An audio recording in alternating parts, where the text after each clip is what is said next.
দর্শক, বিশ্বজুড়ে কাছে দূরে আপনারা যারা যুক্ত হয়েছেন চোখ ও দৃষ্টির সমস্যা এবং সম্ভাব্য পরামর্শ নিয়ে আরটিভির সাপ্তাহিক আয়োজন Dhaka eye care hospital presence সুস্থ চোখ স্বচ্ছ দৃষ্টি অনুষ্ঠানে স্বাগত সবাইকে। দর্শক, চোখ নিয়ে ধারাবাহিক এই আয়োজনে আমরা নিয়মিত চোখের বিভিন্ন সমস্যা আর তার সম্ভাব্য চিকিৎসা নিয়ে আলোচনা করে থাকি। আজও ঠিক তেমনটাই প্রচেষ্টা থাকবে।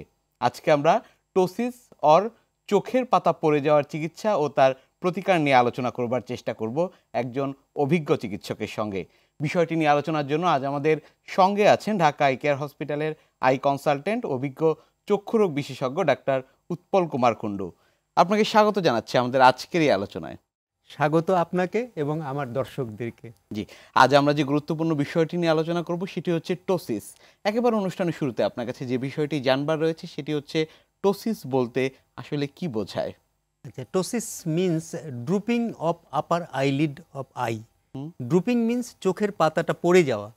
যখন চোখের পাতাটা তার স্বাভাবিক অবস্থান থেকে নিচে নেমে আসে তখন তাকে আমরা ড্রুপিং বা টোসিস বলে থাকি। নিশ্চয়ই। সেক্ষেত্রে আসলে এই যে চোখের পাতা পড়ে যাচ্ছে, কি কারণে হচ্ছে এই অবস্থা? চোখের পাতা পড়ে যাওয়ার বিভিন্ন রকম কারণ আছে। যেমন আমাদের চোখে সাধারণত যেটা হয়, বেশিরভাগ ক্ষেত্রে আমরা যেটা পেয়ে থাকি, এটা জন্মগতভাবেই হয়ে থাকে। সবার না, আমার আপনার যেমন নেই, সবার থাকবে না। কারো কারো ক্ষেত্রে জন্মগতভাবেই এই পাতাটা পড়া থাকতে পারে। এক। ২ নম্বর হচ্ছে, কখনো চোখের পাতায় যদি কোনো আঘাত লাগে তখন বড়দের ক্ষেত্রেও এটা হতে পারে, জন্মগত ছাড়াও। তৃতীয় হচ্ছে যে অধিক বয়স যখন হয়, ৭০ বা ৮০ বছর বয়স, তখন কিছু কিছু কারণে আমাদের পাতাগুলোর ভিতরে, যে চোখের পাতার ভেতরে যে মাংসপেশিগুলো আছে সেগুলো দুর্বল হয়ে যায়। দুর্বল হওয়ার ফলে চোখের পাতাটা পড়ে যায়। নিশ্চয়ই। আমরা যদি একটু ছবির মাধ্যমে টোসিসটি একটু দেখে নিতে পারি। যে ছবিটা দেখেন, বাম চোখের পাতাটা পড়ে গিয়েছে। এই ভদ্রলোকের আমার ঢাকা আই কেয়ার হসপিটালে আমাদের এই রোগীটা এসেছিল। তার বাম চোখের পাতাটা জন্মগতভাবেই পড়া ছিল। তাকে দেখতে মানুষের কাছে যেতে সে খুব শাই ফিল করছিল। পরবর্তীতে যখন ও জানতে পারে যে এই চোখের পাতা পড়ে যাওয়ার চিকিৎসা সম্ভব এবং বাংলাদেশেই হচ্ছে, ঢাকা আই কেয়ার হসপিটালে হচ্ছে, তখন সে এখানে আসে। তারপরে আমাদেরকে যখন দেখায় তখন তার পাতা আমরা এভাবে তুলে দিই। তার ডান চোখটা দেখেন সুন্দর আছে, বাম চোখটার কিন্তু পাতাটা অনেকখানি পড়ে গিয়েছে। টোসিস এটি কি আসলে জন্মগতভাবে হতে পারে কিনা? টোসিস যে জন্মগতভাবে আমরা বেশিরভাগ ক্ষেত্রে পেয়ে থাকি। আমি একটু আগেই বলেছি যে এর কারণগুলোর মধ্যে আছে জন্মগত, আঘাত লাগার ফলে হতে পারে, এবং বয়সকালে যখন চোখের মাংসপেশিগুলো যখন দুর্বল হয়ে যায় তখনও পাতা পড়ে যেতে পারে। এই টোসিস এটি কি আসলে চোখের দৃষ্টিশক্তির সাথে সম্পর্কিত কিনা? খুব সুন্দর প্রশ্ন। যখন চোখে টোসিস, যদি চোখের পাতা পড়ে যায়, বিশেষ করে জন্মগতভাবে যাদের চোখের পাতা পড়া থাকে, যদি দেখা যায় যে তাদের এই চোখের পাতা পড়া অনেক দিন ব্যাপী রয়ে গেছে, তাহলে তার দৃষ্টিশক্তি কমে যেতে পারে। কারণ হচ্ছে, আমাদের চোখের মধ্যে যখন আলো না পৌঁছাবে, এই পাতা দিয়ে যদি চোখটা ঢেকে থাকে, তাহলে চোখের ভেতরে রেটিনা, যে আমাদের আলো সংবেদনশীল পর্দাটা আছে, সেখানে আলো ঢুকতে পারে না। আলো যদি ঢুকতে না পারে, সেই পর্দাটা সংবেদনশীলও থাকবে না, সে অলস হয়ে যাবে। তার দৃষ্টিশক্তি যদি অনেক দিন পর্যন্ত এটা থাকে, বিশেষ করে প্রথম ৬ বছর, জীবনের প্রথম ৫ থেকে ৬ বছর যদি চোখের পাতাটা পড়ে যেয়ে থাকে, তখন অবশ্যই তার দৃষ্টিশক্তির ত্রুটি দেখা দিবে। সেক্ষেত্রে আসলে যখন আপনাদের কাছে শরণাপন্ন হচ্ছে, পরবর্তীতে আপনারা কি কি পরীক্ষা নিরীক্ষার প্রয়োজন হচ্ছে বা কিভাবে আসলে এই টোসিসটির চিকিৎসা পদ্ধতি কি হবে সেটি কিভাবে নির্ধারণ করছেন? টোসিসের চিকিৎসা পদ্ধতি কি হবে এটা নির্ভর করে তার পাতার, চোখের পাতার শক্তিটা কতটুকু আছে। আমরা বিভিন্ন পরীক্ষা নিরীক্ষার মাধ্যমে দেখি যে চোখের পাতার শক্তিটা কতটুকু আছে, তার চোখটা ঠিক মতো সে ঘুরাতে পারে কিনা, ডানে বাঁয়ে উপরে নিচে। এগুলো যখন আমরা পরীক্ষা করে আমরা বুঝতে পারি যে না, তার অন্য ফাংশনগুলো, চোখের অন্য ফাংশনগুলো সব ঠিক আছে, শুধু চোখের পাতাটা পড়ে আছে, তখন তাকে আমরা এই চোখের পাতাটা তুলে দেওয়ার অপারেশন করে থাকি। এটা বিভিন্ন রকম পদ্ধতি আছে। তো ছোটদের ক্ষেত্রে এক পদ্ধতি, বড়দের ক্ষেত্রে আর একটা পদ্ধতি, এবং কখনো কখনো ছোট বড় সবারই একই পদ্ধতিতে অপারেশন করা যেতে পারে। সেক্ষেত্রে আসলে যাদের একেবারে জন্মগতভাবে আপনি বলছিলেন যে টোসিসের সমস্যা রয়েছে, তাদের চিকিৎসা পদ্ধতি আসলে কখন থেকে শুরু করতে হবে? আমি একটু আগেই বলেছি যে আমাদের প্রথম ৬ বছর আমাদের দৃষ্টিশক্তি পরিপূর্ণতা লাভ করে ৬ মাস থেকে ৬ বছরের মধ্যে। ৬ মাস থেকে ৬ বছরের মধ্যে যখন দৃষ্টিশক্তি পরিপূর্ণতা লাভ করে, আমাদের যদি চোখের পাতা পড়ে যেয়ে থাকে তার দৃষ্টিশক্তি পূর্ণতা পাবে না। সো আমাদের 1.5-2-3 বছর এর মধ্যেই আমরা চোখের পাতা পড়ে যাওয়ার চিকিৎসা করা উচিত আমাদের সবার। একেবারে শুরুতে আসলে জন্মগতভাবে যাদের টোসিসের সমস্যা থাকে, অভিভাবকরা আসলে একেবারে সার্জারির দিকে বা অন্যান্য কোনো চিকিৎসা পদ্ধতির দিকে যেতে রাজি হয় না, বিশেষ করে চোখ যেহেতু একটি স্পর্শকাতর জায়গা। সেক্ষেত্রে আসলে পরবর্তীতে আপনারা কিভাবে কাউন্সিলিং করে থাকেন বা এই যে চিকিৎসা পদ্ধতি গ্রহণ করতে হবে সে বিষয়টা আপনারা কিভাবে বুঝিয়ে থাকেন? এটা যখন শিশুর বাবা মা আমাদের কাছে আসে তখন আমরা তাকে এই জিনিসটাই বুঝাই যে ওর চোখের পাতাটা পড়ে আছে, চোখের পাতা পড়ে থাকলে তার দৃষ্টিশক্তি পরিপূর্ণতা লাভ করবে না। পরবর্তীতে সে শুধুমাত্র চোখের অন্য কোনো অসুবিধা থাকবে না, শুধু চোখে দেখবে না। আমরা তাকে অন্ধ হয়ে যেতে দিতে পারি না। বাবা মা যেমন চাবে না, আমরা ডক্টর হিসাবে, সমাজের একজন মানুষ হিসাবে আমরাও চাবো না যে একটা শিশু জন্মগত ত্রুটি নিয়ে বেড়ে উঠুক এবং তারা দৃষ্টিশক্তিহীন হয়ে বেড়ে উঠুক। এটা আমরা কখনোই চাবো না। আমরা ঠিক এভাবেই তার বাবা মাকে বুঝিয়ে থাকি। এবং আজকে আরটিভির মাধ্যমে আমি দর্শকদেরকেও বলবো যে কারো চোখের পাতা যদি জন্মগতভাবে পড়ে থাকে, আপনারা প্রথম বছরেই তাকে আপনার ডক্টরকে দেখান, প্রয়োজন হলে তার চিকিৎসা করান। কখনো কখনো আমরা যখন অল্প একটু পড়ে যায় তখন আমরা এটাকে অবজারভেশনে রেখে পরবর্তী চিকিৎসার জন্য আমরা তাকে সাজেশন দিয়ে থাকি। সেটি আবার কতদিন পরে করতে হয়? এটা যদি দেখেন তার দৃষ্টিশক্তির ত্রুটি হওয়ার কোনো সম্ভাবনা নেই, এরকম যদি আমরা বুঝতে পারি, তখন তাকে আমরা ফুল ডেভেলপমেন্ট অফ হিউম্যান বডি, আমাদের 12-14 বছর বয়সে আমরা ফুল ডেভেলপমেন্ট হয়ে যায়, তখন আমরা তার অপারেশন করে থাকি। কিন্তু এই সময়টির মধ্যে কি আর কোনো সমস্যা দেখা দিতে পারে? এই সময়টার মধ্যে সাধারণত তেমন কোনো সমস্যা দেখা দেয় না, কিন্তু টোসিস বা পাতা পড়ে যাওয়া যদি বাড়তেই থাকে, আরও বেশি পড়ে যায়, তখন আমরা আগেই তার চিকিৎসা করে থাকি। এই জন্য এই রোগীকে অবশ্যই বছরে বছরে বা 6 মাস অন্তর অন্তর একজন ডক্টরের তত্ত্বাবধানে থাকতে হবে। বড়দের ক্ষেত্রে এবং ছোটদের ক্ষেত্রে চিকিৎসা পদ্ধতি কি একই রকম? কিছু কিছু ক্ষেত্রে একই রকম, আবার কিছু কিছু ক্ষেত্রে চিকিৎসা পদ্ধতির ভিন্নতাও আছে। যেমন ধরুন, আমরা চোখের পাতা পড়ার চিকিৎসা বিভিন্ন পদ্ধতিতে করে থাকি। বিভিন্ন পদ্ধতিতে করে থাকার ফলে বড়দের এক ধরনের হয়, তার চোখের ফাংশনগুলো আমরা দেখি যে পাতা পড়ে গিয়েছে, বাট অন্যান্য ফাংশনগুলো কি পরিমাণে তার বিদ্যমান আছে, সেই ফাংশনগুলো যদি ঠিক থাকে তার উপরে নির্ভর করে আমরা পদ্ধতি নির্ণয় করি যে কোন পদ্ধতিতে তার চিকিৎসা করব। বিভিন্ন পদ্ধতিতে চোখের পাতা পড়ে যাওয়ার অপারেশন আছে। নিশ্চয়ই। আমরা যদি একটু ছবির মাধ্যমে দেখে নিতে পারি। এই শিশুটার বয়স 7 বছর, ঢাকা আই কেয়ার হসপিটালে অপারেশন করা। এর ডান চোখের পাতাটা জন্মগতভাবেই পড়ে আছে। আচ্ছা। বয়স যেহেতু একটু বেশি হয়ে গেছে, অলরেডি তার কিন্তু কিছু দৃষ্টিশক্তির ত্রুটি তৈরি হয়েছিল। আমরা ইমিডিয়েটলি রোগীর বাবা মাকে বুঝিয়েছি যেটা ইমিডিয়েটলি করে নেন, এখনো সুযোগ আছে যে তার করা যাবে, তার দৃষ্টিশক্তি আবার ফিরিয়ে আনা সম্ভব হবে বিভিন্ন থেরাপির মাধ্যমে। আচ্ছা। তো তারপরে তার আমরা বাবা মা বুঝতে পেরেছেন এবং তার অপারেশন আমরা করে দিয়েছি। সেক্ষেত্রে আসলে এই যে ছোট বয়সে যাদের অপারেশন করা হলো, সার্জারি করা হলো, পরবর্তীতে বড় বয়সের ক্ষেত্রে আসলে আবার অপারেশন বা সার্জারি করবার প্রয়োজন সাধারণত এক্ষেত্রে আর প্রয়োজন পড়ে না। আমরা এটা অ্যাসেস করি। আচ্ছা। অ্যাসেস করি যে তার আসলে দৃষ্টিশক্তির ত্রুটি আছে কিনা, 1 নাম্বার। 2 নাম্বার, তার কতটুকু পরিমাণ পাতাটা পড়ে গিয়েছে। কারো 1 মিলিমিটার পড়ে, কারো 2 মিলিমিটার পড়ে, কারো 5 মিলিমিটার পড়ে যায়। আমাদের মিলিমিটারের হিসেব করতে হয় কিন্তু এখানে চোখের পাতার ক্ষেত্রে। যত বেশি পড়ে যাবে তত বেশি দৃষ্টি ত্রুটি হওয়ার সম্ভাবনা বেশি থাকবে পরবর্তীতে। তো যেহেতু এই ছোট বাচ্চাটার আমরা অপারেশন করে দিয়েছি, এর যখন ফুল ডেভেলপমেন্ট হবে আশা করি তার দ্বিতীয় আর অপারেশনের প্রয়োজন হবে না। কখনো কখনো আমরা দ্বিতীয় অপারেশনের জন্য সাজেস্ট করে থাকি এবং এই ধরনের বাচ্চাদেরকে আমরা বলি যে 3-4 বছর পর পর একবার করে দেখিয়ে নেবেন।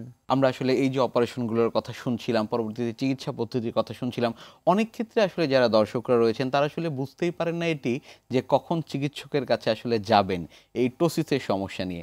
সেক্ষেত্রে আসলে একেবারে লক্ষণ উপসর্গের কথা যদি বলি বা অবস্থার কথা যদি বলি, কখন আসলে চিকিৎসকের শরণাপন্ন হবেন সেটি জন্মগত হতেও পারে বা পরবর্তী সময় কি কি দেখে আসলে পরবর্তীতে চিকিৎসকের কাছে যাবেন তারা? কোনো শিশুর যদি পাতা পড়ে যাওয়া থাকে জন্মগতভাবে, তাহলে জন্মের পরপরই অথবা উইদিন 1 ইয়ার অফ এজ, 1 বছর বয়সের মধ্যেই আপনি আপনার বাচ্চাকে নিয়ে চোখের ডাক্তারের কাছে যাবেন। 1। 2 নাম্বার, যদি কখনো আঘাতজনিত কারণে পড়ে যেয়ে থাকে এর পরপরই আপনি যাবেন ডক্টরের কাছে। আচ্ছা। আপনার কোনো অ্যাক্সিডেন্ট হলো, অ্যাক্সিডেন্টের ফলেও আঘাত লাগতে পারে চোখে, অন্য কোনো কারণে আঘাত লাগতে পারে চোখে। যখন চোখে আঘাত লাগবে তখন আপনাকে ওইভাবে আপনাকে যেতে হবে। চোখের ডক্টরের কাছে, উনি তখন ডিসিশন নেবেন আপনার অপারেশনটার কখন প্রয়োজন হবে। সাধারণত চোখে আঘাত লেগে যদি কারো পাতা পড়ে যেয়ে থাকে সেসব ক্ষেত্রে আমরা 6 মাস পর্যন্ত অবজারভেশনে রাখি। অনেক সময় দেখা যায় 6 মাসের মধ্যে এটা অটোমেটিক্যালি কিছু চিকিৎসার মাধ্যমে, ঔষধের মাধ্যমে তার পাতা পড়ে যাওয়াটা ভালো হয়ে যেতে পারে। যদি 6 মাসেও ভালো না হয় তখন আমরা সার্জারি করে থাকি এবং সার্জারি দ্বারা তাকে পরিপূর্ণরূপে সুস্থ করে তোলা সম্ভব। এবং বয়সকালে বিশেষ করে যাদের 70-80 বছর বয়স হয় তাদেরও অনেকের পাতা পড়ে যেয়ে থাকে, সেটার অন্য একটা কারণ আছে। সেই কারণে অ্যাপিনিউরিটিক টোসিস আমরা বলে থাকি, তার মাসেলগুলো দুর্বল হয়ে যায়, শরীরের অন্যান্য মাসেলের মতো চোখের মাসেলগুলো, চোখের মাংসপেশিগুলো দুর্বল হয়ে যায়। এই লোকদের সমস্যা যেটা হয়, যেমন তারা যখন নিচে তাকায় তারা পেপার পড়তে পারে না, তারা লিখতে পারে না, পরিপূর্ণরূপে চোখ বন্ধ হয়ে যায়। কেউ যদি মাঠে কাজ করতে যায় মাঠের কাজ করতে পারে না। আমাদের কৃষক ভাইরা যদি চিন্তা করি, সবাই তো আর লেখাপড়া করে না, অনেকে কৃষিকাজও করে থাকে, তারা সেই কাজগুলো করতে পারে না। তখন প্রয়োজনীয় চিকিৎসা তখনই করে ফেলতে হয়। নিশ্চয়ই। এ বিষয়ে অনেকের মধ্যে এক ধরনের একটা ভ্রান্ত ধারণা রয়েছে, সেটি হচ্ছে যে একেবারে ছোট বয়সে চোখের অপারেশন করাতে নেই। বিষয়টি আসলে কতটুকু যৌক্তিক? এটা একদমই যৌক্তিকতা নেই। একদম ছোট বয়সে, আমি দর্শকদের উদ্দেশ্যে বলবো, আপনার শিশুর বা আপনার কখনো যদি পাতা পড়ে যাওয়ার সমস্যা হয়ে থাকে, আপনি একদম ছোট বয়স থেকেই তার চিকিৎসা করাতে পারবেন। ছোট বয়সেই তার সার্জারি করে ফেলাও সম্ভব। সেক্ষেত্রে আসলে এই যে অপারেশনের নানা ধরনের পদ্ধতি রয়েছে, সেগুলো আসলে কিসের উপর ভিত্তি করে করা হয়? অপারেশনের পদ্ধতি নির্ণয় করে চোখের ফাংশনের উপরে, চোখের পাতার ফাংশনের উপরে, চোখের মুভমেন্টের উপরে। চোখের পাতা আরও কিছু টেস্ট আছে আমরা আমাদের আউটডোর বেসিসেই সেগুলো করে থাকি। যেমন চোখের পাতার ফাংশনটা কতটুকু আছে, চোখ ঠিক মতো ঘুরছে কিনা, চোখের পাতা ঘুমের সময় চোখ বন্ধ হচ্ছে কিনা, এই জিনিসগুলো আমাদের মেডিকেল ভাষায় বিভিন্ন নাম আছে, সেগুলো আমরা 15 থেকে 20টা টেস্ট করে থাকি। আমাদের আউটডোরে যখন আমাদের কাছে রোগী আসে, আমাদের ক্লিনিকে যখন রোগী আসে, তখন আমরা এই কাজগুলো করে থাকি। এর উপরে নির্ভর করে যে আমরা কোন পদ্ধতিতে অপারেশন করব। যেমন যদি আমরা বলি যে আমাদের কিছু অপারেশনের একটা নাম আছে ফ্রন্টালিস ব্রাউ সাসপেনশন। এই জিনিসটা হচ্ছে আমরা চোখে একটা ম্যাটেরিয়াল দিয়ে চোখের পাতাটাকে আমাদের কপালের মধ্যে আমরা কপালের যে মাসেলটা আছে তার সাথে আটকিয়ে দিয়ে রাখি। তাতে আমাদের চোখটা একটু, পাতাটা উপরে উঠলো, চোখের মুভমেন্টটাও ঠিক থাকবে, পাতার মুভমেন্টটাও ঠিক থাকবে। আমাদের কিন্তু প্রি অপারেটিভলি, অপারেশনের আগে এগুলো অ্যাসেস করে নিতে হবে যে আমি যে পাতাটা তুলে দেব তার পাতাটা পরবর্তীতে ঠিকমতো মুভ করবে কিনা, তার চোখটা বন্ধ হবে কিনা ঘুমের মধ্যে। না হলে তখন কিন্তু আবার বিভিন্ন জটিলতা তৈরি হতে পারে। যে জিনিসটা আমাদের খেয়াল করতে হবে যে এই যে ফাংশনগুলো, যে তার চোখের মুভমেন্ট, চোখের পাতার ওঠানামা, এগুলোর উপরে নির্ভর করবে যে আমি কি করব, কোন ধরনের অপারেশন করব। একটা অপারেশনের নাম বললাম যে চোখের পাতাকে আমি তুলে দিচ্ছি ফ্রন্টালিস ব্রাউ সাসপেনশন করে, আর একটা হচ্ছে এলপিএস রিসেকশন, ল্যাভেটার পালপেব্রি সুপেরিয়রিস নামে একটি মাসেল আছে আমাদের চোখের পাতাতে। এই পাতাটাতে আমরা রিসেকশন করে চোখের পাতাটা তুলে দিতে পারি। নিশ্চয়ই। আমরা যদি একটু ছবির মাধ্যমে অপারেশনের ধাপগুলো একটু দেখে নিতে পারি। দেখুন, এই রোগীগুলো আমরা কিন্তু পরের দিনই তোলা অপারেশনের পরবর্তীতে। প্রথম দিন আমরা অপারেশন করেছি, দেখেন চোখগুলো দুটোই কিন্তু সমান হয়ে গেছে। এখন এই যে সুতোগুলো আছে, এই সুতোগুলো আমরা পরবর্তীতে কেটে ফেলে দেব। তার স্টিচ কাটবো আমরা 1-2 দিন পরেই। তাদের প্রথমে আমরা কেটেছি, এটা হচ্ছে ফ্রন্টালিস ব্রাউ সাসপেনশন। আপনি খেয়াল করে দেখবেন যে এর কপালে এবং ভ্রুর উপরেও একটা কালো কালো দাগ আছে, মানে ওখানেও আমাদের কাটা হয়েছে। আমরা একটা স্টেন্ট বলি, আমরা সিলিকন স্টেন্ট, এই স্টেন্টটা দিয়ে, এটাও বিভিন্ন পদ্ধতিতে আমাদের স্টেন্টটা নির্ণয় করতে হয়। এই স্টেন্টটা কিন্তু একদম ইনার্ট সাবস্টেন্স, কোনো ক্ষতি করবে না, আপনার শরীরে থাকবে সারা জীবন কিন্তু কোনো ক্ষতি করবে না। আমরা ওর কপালের সাথে এটাকে, পাতাটাকে তুলে দিয়েছি, জোড়া লাগিয়ে দিয়েছি। এই যে জোড়া লাগিয়ে দিয়ে এই পাতাটা তুলে দিয়েছি, এদের কিন্তু এখন আর কোনো সমস্যা হচ্ছে না। পরবর্তী ধাপে আমরা এই সুতোগুলো যেগুলো আছে এগুলো কেটে ফেলে দেবো এবং সে স্বাভাবিক জীবনযাপন করবে, তার চেহারাটাও স্বাভাবিক হয়ে যাবে। নিশ্চয়ই। এই যে অপারেশন করছেন, সবারই আসলে যেটি জানার আগ্রহ থাকে যে কতদিন পরে আসলে চোখ ভালো হয়ে যাবে? চোখ ভালো, আমরা অপারেশনের পরবর্তীতে ঠিক পরের দিনই আমাদের চোখ ভালো হয়ে যাবে। প্রথম দিন আমরা একটু ব্যান্ডেজ করে রাখবো, পরের দিনে আমরা তার চোখটা খুলে দেব। চোখটা খুলে দেবো, সে তার স্বাভাবিক কার্যক্রমে ফিরে যেতে পারবে। এই যে অপারেশন করছেন, পরবর্তীতে আসলে চোখ ভালো হচ্ছে, রোগীদের আসলে সন্তুষ্টির জায়গাটা কেমন থাকে? আসলে রোগীদের তো সন্তুষ্টি, যখন রোগী বলে যে আমি ভালো হয়ে গেছি, আমাদের যে কি সন্তুষ্টি এটা আপনাকে বলে বোঝাতে পারবো না। রোগীদের সন্তুষ্টি তো আছেই, আমরা ইচ্ছে করলে আমাদের রোগীদের কাছ থেকে আমরা শুনে নিতে পারি তাদের সন্তুষ্টির ব্যাপারে। নিশ্চয়ই। আমার নাম সতীশ চন্দ্র বর্মন, আমি একটা ইলেকট্রিক্যাল ইঞ্জিনিয়ার।